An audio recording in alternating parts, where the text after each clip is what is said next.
1 Peter 4:15. It says, "But let none of you suffer as a murderer or as a thief or as an evildoer or as a busybody in other men's matters. Yet if any man suffer as a Christian, let him not be ashamed, but let him glorify God on this behalf." So first of all, we shouldn't be ashamed of the gospel. We shouldn't be ashamed of those who preach the gospel. You know, there are people who are sometimes ashamed of me. They're ashamed of the pastor because, oh man, people Google him and there's all this stuff and all these people hate him and attack him. But you know what? You shouldn't be ashamed of me. I'm not ashamed of you.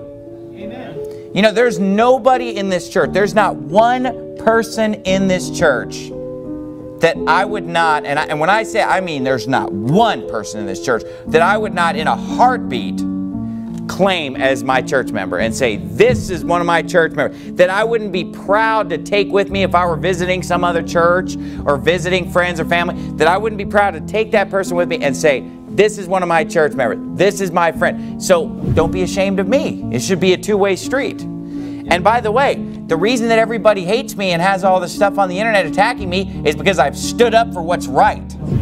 What did I steal? What have I robbed? Who have I killed? Who have I assaulted? The only reason why there's anything against me is for the words that have come out of my mouth as I preach the Bible. Amen. So don't be ashamed of me. I'm not ashamed of you. I love you, and I would claim you as my friend and church member in a heartbeat.